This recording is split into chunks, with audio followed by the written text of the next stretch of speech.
കാട്ടുചോലക്കുളിരലയോട് കാറ്റു പറഞ്ഞൊരു കഥയാണീ. കുരുന്നുപൂവിൻ കവിളുരുമി കരിവണ്ടോതിയ കഥയാണീ. കാട്ടുചോലക്കുളിരലയോട്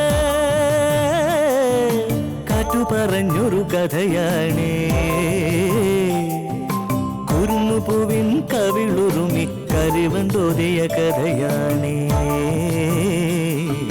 കഥ കഥ കഥ കാക്കത്തൊള്ളായിരം,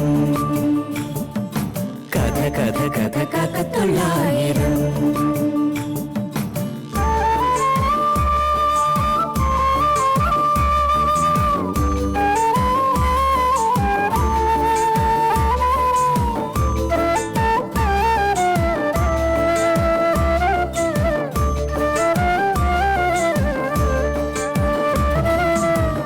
കടലിന്റെ തീരത്ത്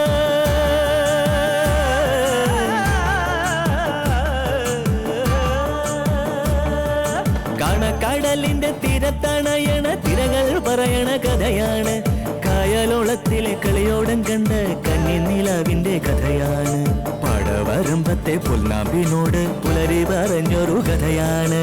മാനം മുട്ടണ കൊടുമുടിയോട് മൂവന്തി പറയണ കഥയാണ്. മൂവന്തി പറയണ കഥയാണ്.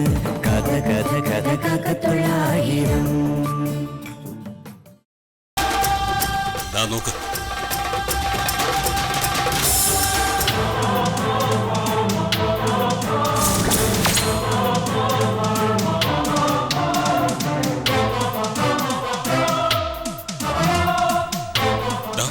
அது என்னடா எங்கேயோ பார்த்த மாதிரி இருக்கு. வண்டி எடு.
വടിങ്ക എന്താ ഇത്?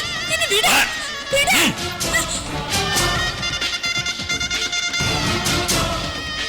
വിടാനല്ലേ പറഞ്ഞത്?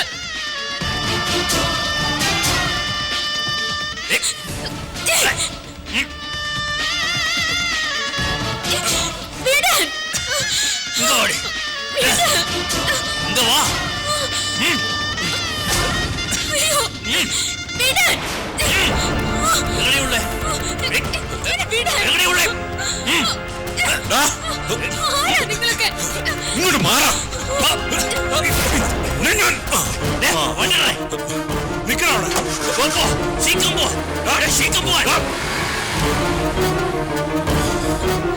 എന്താ കൃഷ്ണ? ആരാ അവര്?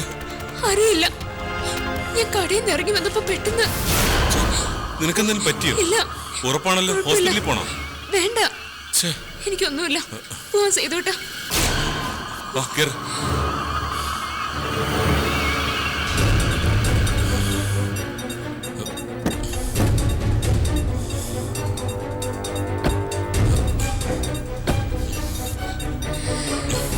കുഴപ്പമൊന്നുമില്ലല്ലോ. ഇല്ല ചെയ്തോട്ടെ, നമുക്ക് വീട്ടിലേക്ക് പോവാം.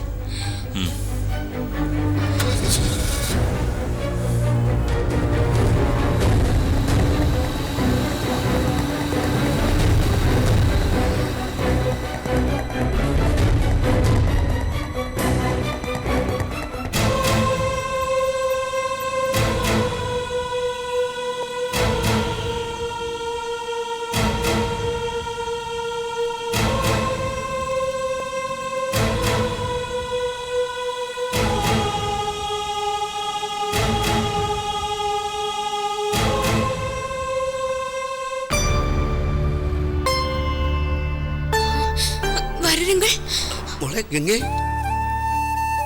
മോളെ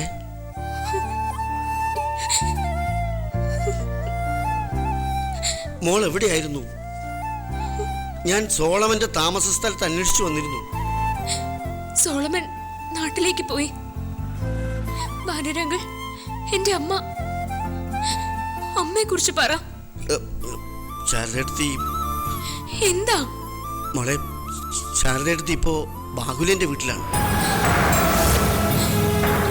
അപ്പോ മുല്ലമുറ്റത്ത് പറയാൻ ഒരുപാടുണ്ട്. എനിക്കും ഒരുപാട് കാര്യങ്ങൾ അറിയണം. മോളൊരു കാര്യം ചെയ്യും, ഇവിടെ നിൽക്കും.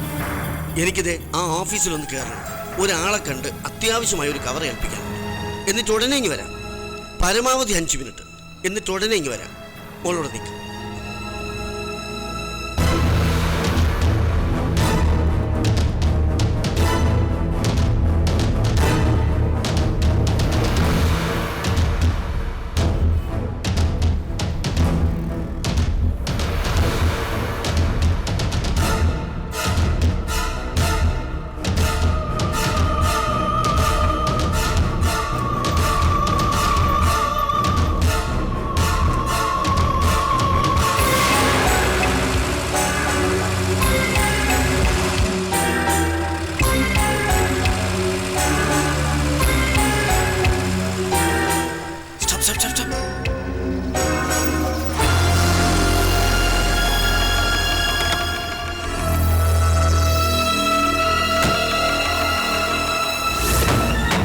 അതെ, അവിടെ നിന്ന് ഒരു 500 മീറ്റർ മുന്നിലേക്ക് വന്നാ മതി.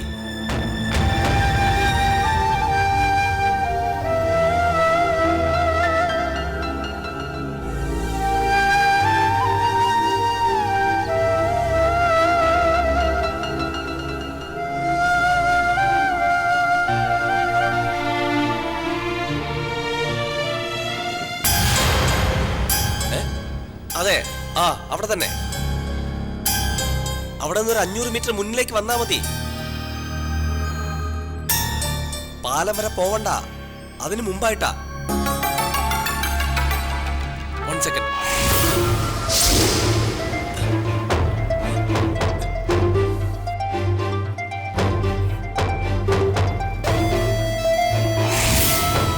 അതേന്നെ, ഞാനിപ്പോ അവളെ കണ്ടതാ. അവള് തന്നെ, ഗംഗ. ഞാനിപ്പോ വിളിക്കാം, കട്ട് ചെയ്യൂ.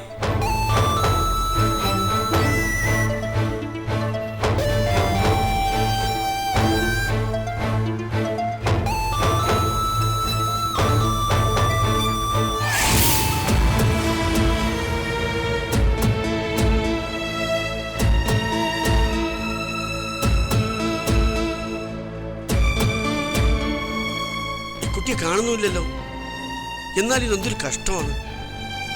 ഞാനിവിടെ നിൽക്കാൻ പറഞ്ഞിട്ട് പോയതാണല്ലോ.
എന്താ മോളെ?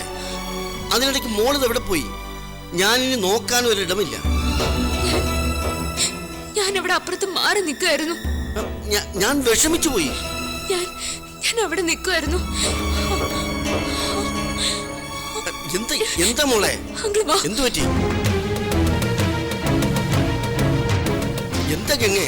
എന്താ പ്രശ്നം? വേറെ ആരെങ്കിലും ഉണ്ടോ കൂടെ? എന്താ മോളെ പറയേ? ഇല്ല അങ്കിൾ. അപ്പോഴേ എനിക്ക് മോളോട് കുറിച്ച് സംസാരിക്കാനുണ്ട്. പക്ഷേ ഞാനിപ്പോ മാർത്തൊന്നും പറയണ്ട. മാധവ് മാഷിന്റെ സ്ഥാനത്തു നിന്നുകൊണ്ടാണ് ഞാൻ സംസാരിക്കുന്നതെന്ന് ഓർമ്മിക്കണം.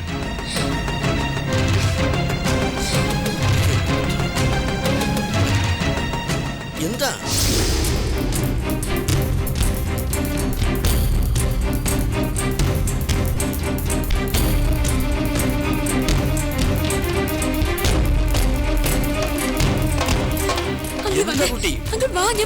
എങ്ങോട്ടാ പോകുന്ന ഇപ്പൊ നമ്മള്?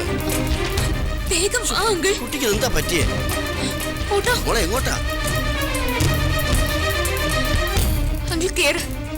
വേഗം പോണേ.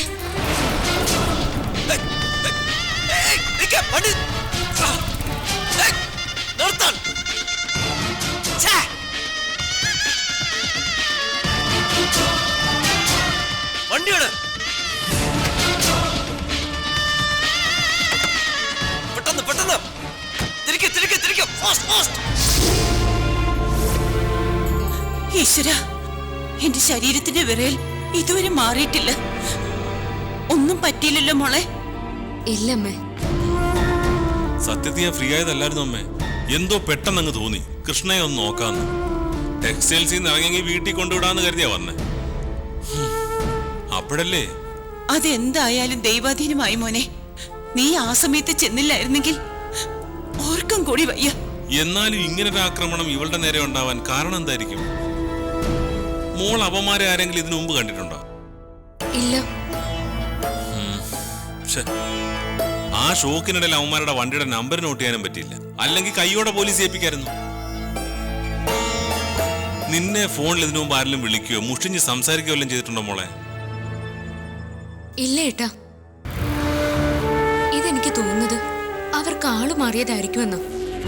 മറ്റാരും ഉദ്ദേശിച്ചു വന്നതാ. എന്നിട്ട് ഞാനാണെന്ന് തെറ്റിദ്ധരിച്ച് പിടിക്കാൻ ശ്രമിച്ചതാ. കൊട്ടേഷൻ പാർട്ടിയാണെങ്കിൽ അങ്ങനെ ആള് മാറുകയൊന്നുമില്ല. ഇതൊക്കെ കേട്ടിട്ട് തന്നെ എനിക്ക് പേടിയാവുന്നു. അമ്മ ഇങ്ങനെ ടെൻഷൻ അടിച്ച എങ്ങനെയാ? നിനക്കെല്ലാം നിസ്സാരമാ. എന്റെ നെഞ്ചിനുള്ളിൽ ഇപ്പോഴും തീയാ. തക്ക സമയത്ത് സീതു വന്നില്ലായിരുന്നെങ്കിൽ എന്താകുമായിരുന്നു? ഒന്ന് ആലോചിച്ചു നോക്ക്. അവരുദ്ദേശിക്കുന്ന ആളെയല്ല കിട്ടിയതെന്ന് മനസ്സിലാക്കുമ്പോ ഒരു സോറി പറഞ്ഞിട്ട് എന്നെ വിട്ടേക്കുമായിരുന്നു. നേരെ പോക്ക് പറയാനുള്ള കാര്യമല്ലിത്. ഈ അമ്മയൊന്ന് പറഞ്ഞു മനസ്സിലാക്കി ചെയ്തു കേട്ടോ. ഇവള് പറയുന്നതിലും കാര്യമുണ്ടമ്മേ. കൃഷ്ണയെ കൊണ്ടുപോകണമെന്ന് ഉറപ്പിച്ചു വന്നവരാണെങ്കിൽ അവരെന്നെ കണ്ടാലൊന്നും പിന്മാറത്തില്ല. ഞാനാണെങ്കിൽ ഒറ്റയ്ക്ക്, കയ്യിലായുധവും ഇല്ല, അടിച്ച് താഴെ ഇടാൻ വലിയ ബുദ്ധിമുട്ടുമില്ല. അപ്പൊ കൃഷ്ണ പറഞ്ഞതുപോലെ ആള് മാറിയിട്ടുണ്ടാവും.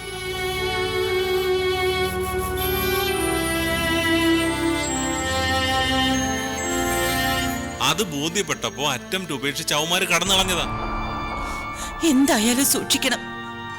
അതേ എനിക്ക് പറയാനുള്ളൂ. എന്തായാലും ഈ ഒരു നകുലിനോട് പറയണ്ട. അതിന് തക്കതായിട്ടൊന്നും സംഭവിച്ചില്ലല്ലോ. വെറുതെ അന്യനാട്ടിയിരിക്കുന്നവരെ എന്തിനാ ടെൻഷൻ അടിപ്പിക്കുന്നത്? കൃഷ്ണ കേട്ടോ ഞാൻ പറഞ്ഞേ?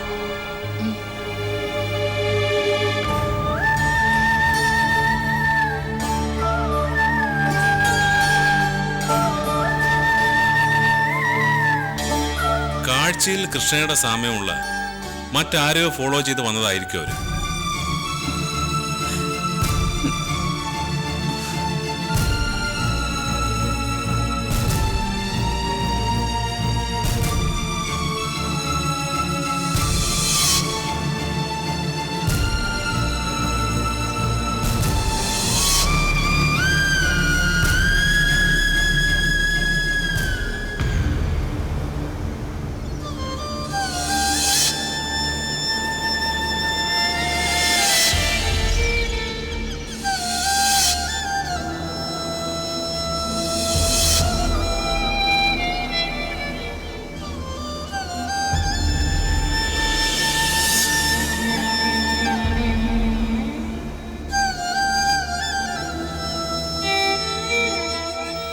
അപ്പോ ഞങ്ങളുടെ വീട് അടഞ്ഞു കിടക്കുകയാണ്. മോൾ ഇറങ്ങിപ്പോയതോടെ മുല്ലമറ്റം വീട്ടിലെ പ്രകാശം മങ്ങിപ്പോയി. മാധവ മാഷ് പോയതോടെ ആ വീട്ടിലെ ദീപം പൂർണ്ണമായും പൊലിഞ്ഞു. ആ വീട്ടിൽ പിന്നെ ശേഷിച്ചത് ശാരദേട്ടത്തിയുടെ നെടുവീർപ്പുകൾ മാത്രമാണ്. പിന്നെ ആ നെടുവീർപ്പിന്റെ സ്വഭാവം മാറി. പരസ്പര ബന്ധമില്ലാത്ത വർത്തമാനങ്ങളായി.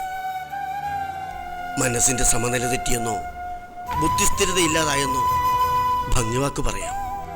വാക്ക് ഏതായാലും മറ്റുള്ളവരുടെ കണ്ണിൽ അസുഖം ഭ്രാന്താണ്. എന്റെ അമ്മ ശാരദേട്ടത്തിയുടെ ദയനീയാവസ്ഥ കണക്കിലെടുത്തെങ്കിലും മോൾ എൻ്റെ കൂടെ വരണം. ആരുമില്ലാതെ പ്രേതഭവനം പോലെ കിടക്കേണ്ട വീടല്ല നിങ്ങളുടേത്. ഗംഗ അവിടെ താമസിക്കണം. അച്ഛന്റെ മരണവാർത്ത അറിഞ്ഞെത്തിയപ്പോ എന്നെ ആ പടി കയറാൻ പോലും സമ്മതിച്ചില്ല ബാഹുലേൻ അങ്കിൾ. ഇപ്പൊ വന്നാലും അതാവില്ലേ അവസ്ഥ? ഒരിക്കലും അവരെന്നെ സ്വീകരിക്കില്ല, പിടിച്ച് പുറത്താക്കും. അന്നത്തെ സാഹചര്യമാണോ ഇപ്പോൾ? മാഷ് മരിച്ചതിന്റെ ഷോക്ക് മാറുന്നതിന് മുമ്പാണ് മോൾ അവിടെ വന്നത്. അതിന്റെ ചൂടിലായിരുന്നു എല്ലാവരും. കല്യാണം മുടക്കിയതിന്റെ ദേഷ്യം വേറെയും. കുടുംബത്തിന്റെ അഭിമാനം, ബന്ധുക്കളുടെ അന്തസ്, ഇതൊക്കെ ഗംഗ കളഞ്ഞു കുളിച്ചു എന്നായിരുന്നു ആരോപണം. അതൊക്കെ കഴിഞ്ഞു. അപ്പോ ആരും എതിർക്കില്ലെന്നാണോ അങ്കിള് പറയുന്നത്? എതിർപ്പുണ്ടായേക്കാം. പക്ഷേ ഗംഗ ഓർക്കേണ്ടത് അമ്മയെ പറ്റിയാണ്. ശാരദേട്ടത്തിയെ മുല്ലമറ്റത്തേക്ക് കൊണ്ടുവരണം, വേണ്ടേ?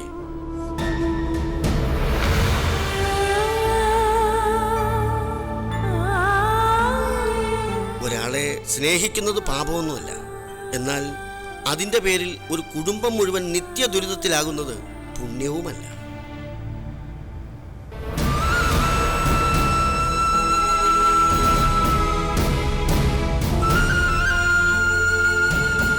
ഗംഗ ഒരു ചെറുപ്പക്കാരനെ സ്നേഹിച്ചു, പോട്ടെ. അതിൻ്റെ വിചാരണയൊന്നും ഞാൻ നടത്തുന്നില്ല.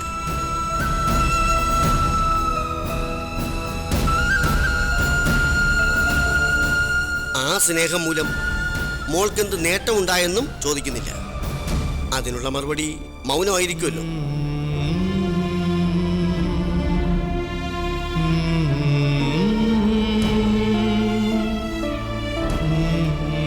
മാഷിന്റെ മരണമാണ് ശാരദേട്ടത്തിയുടെ പതനത്തിന് കാരണം.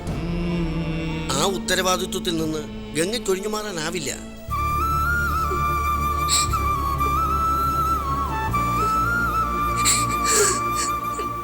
മാധവ മാഷ് മോളെ എന്തുമാത്രം സ്നേഹിച്ചിരുന്നുവെന്ന് എനിക്കറിയാം. ഗംഗയ്ക്കുമയെന്ന പോലെ ഒരമ്മ പ്രസവിക്കാതെ പോയ കൂടപ്പിറപ്പായിരുന്നു എനിക്ക് ആ മനുഷ്യൻ. നോക്ക്, ഈ മുന്നിൽ കാണുന്ന കടലിലെ തിരമാലകളെ നമുക്ക് കാണാം. പക്ഷേ മാഷിന്റെ ഉള്ളിൽ ആർത്തിരമ്പിയ തിരമാലകളെ ആരും കണ്ടില്ല. ഈ ഞാൻ പോലും ആരെയും ഒന്നും അറിയിച്ചില്ല. കടലോളം സ്നേഹം വാരി കോരിത്തന്ന ആ അച്ഛനും അമ്മയ്ക്കും മോൾ എന്തു പകരം നൽകി? ഒരു മകളുടെ കടമ ഇത്തിരിയെങ്കിലും നിറവേറ്റിയോ? ഞാൻ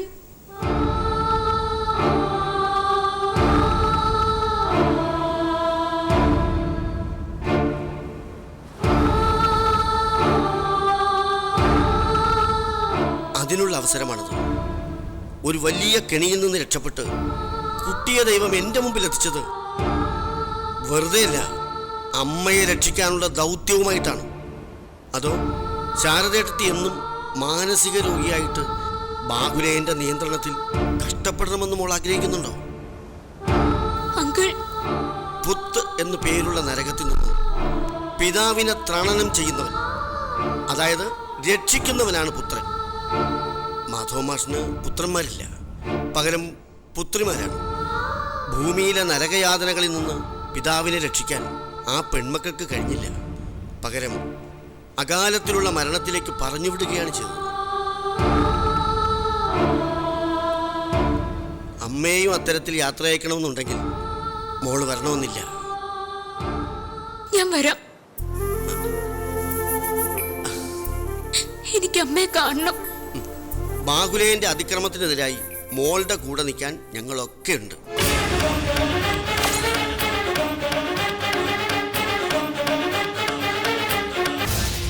ഇരുട്ടിന് ശേഷം വെളിച്ചം, രാത്രിക്ക് ശേഷം പകൽ. ഈ ലോക നിയമം ഗംഗയ്ക്ക് ബാധകമല്ലേ?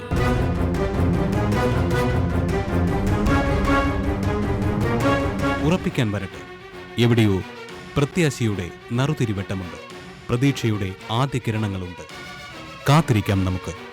കാട്ടുചോലക്കുളിരലയോട് കാറ്റു പറഞ്ഞൊരു കഥയാണേ, കുറുങ്ങുപൂവിൻ കവിളുരുമി കരിവണ്ടോതിയ കഥയാണേ. കാട്ടുചോലക്കുളിരലയോട് കാറ്റു പറഞ്ഞൊരു കഥയാണേ, കുറുങ്ങുപൂവിൻ കവിളുരുമി കരിവണ്ടോതിയ കഥയാണേ.